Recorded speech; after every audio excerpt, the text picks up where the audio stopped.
Hey everyone, Mike Robertson of Robertson Training Systems and Indianapolis Fitness and Sports Training, back with my good friend little Stevie here. And today we're going to show you guys some great static stretches. If you're really tight or stiff through your upper body, not only is this going to feel great, but chances are it's going to improve your recovery a little bit and keep you lifting the heavy iron on a week in and week out basis. So we're going to go through about 6 or 7 stretches here, a couple tweaks, maybe some ones you've seen, maybe some stuff you haven't seen. But a lot of times, if you're going to incorporate this stuff, I don't really like static stretching pre-workout. If anything, you should be doing this stuff post-workout, in the evenings, or even on your off days, because again, we want it to help kind of increase tissue length a little bit and just improve your posture, your alignment, and get everything feeling good. So the first stretch we're going to do is a basic pec stretch. So I'm going to have Stevie kind of set up in the rack here. And when we're talking about the pecs, we really have 2 different heads. We've got the clavicular head and the sternal head. You can see he's got his arm nice and straight. So here we're stretching the clavicular head of his pecs.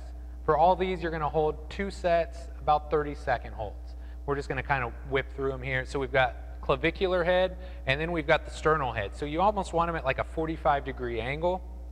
And if you can imagine coming down in this kind of fashion here. So use both those different stretches. Chances are one's going to feel tighter or stiffer than the other, and that's kind of giving you a little bit of a heads up that that's something you need to focus on. So we got the 2 positions for the pecs. Next, we have your lats. So in this case, Stevie's just going to grab on and basically shoot his hips back. Now, the lats come down and connect to your thoracolumbar fascia. So a lot of times I'll tell people to round their back just a little bit, and that's going to help increase the stretch. Very rare that I tell somebody to flatten out or to flex their low back, but in this case, if you're stretching the lats, I find it's effective and it gives you a little bit more effective stretch. Next, we're going to come up and we're going to do a tricep stretch. And I picked Stevie for a reason because he's big, he's stiff, he probably looks like a lot of you guys. So in this case, he's going to take his elbow up over his head and try and stretch his triceps and even the inferior capsule of his shoulder a little bit. You can tell he's really enjoying this. He loves static stretching. But again, if we can keep you guys healthy and training hard, we're doing good things. So again, 2 sets, 30-second holds each side. Next, we're going to go and get some stuff around your wrists and your elbows. So we'll go wrist flexors. You can see he's got his elbow nice and straight, stretching out these muscles right through here. It's amazing how tight and stiff your forearms will get. If you're using heavy weights week in and week out, the repetitive gripping that we do can just wreak havoc on your wrists and your elbows.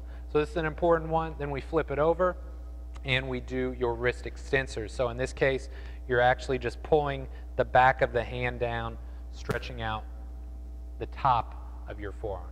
And then finally, we're going to come down on the ground here and show you guys a sleeper stretch, which is going to help loosen up your internal rotators and the back side of your rotator cuff. To effectively perform the sleeper stretch, you're going to start off with your head on a roller. That's going to help keep your neck in a neutral alignment. And then what's really important here, since Stevie's stretching his right shoulder, he wants to tuck his right shoulder blade back and down just like he's bench pressing. That's going to give him a nice, stable shoulder blade so that he effectively stretches his actual shoulder. Right? Too often people want to kind of cave their chest over and they lose the stretch. So you're going to pin your shoulder blade back and down, and then you're going to use your left arm just to give yourself a little bit of overpressure. Doesn't take a lot. If you're taking your hand all the way down to the floor, you're not doing the exercise correctly. Make sure you pin that shoulder blade back. But you can tell, not a ton of range of motion here. Stevie's a big, strong guy like a lot of you. We want to make sure we effectively stretch the muscles on the back side of his shoulder blade. One thing that may help is to twist your body backwards a little bit, kind of open your body up. That's just going to help you get a little bit more stretch. And you can obviously play around with your elbow position as well, either moving your elbow closer to your side or even moving it up higher, playing around with your angle a little bit here. Just see what feels good. Again, it's an organic process. Try and figure out what feels best for you, what gives you the best stretch. So that concludes our component on static stretching. This is Mike Robertson and little Stevie signing off.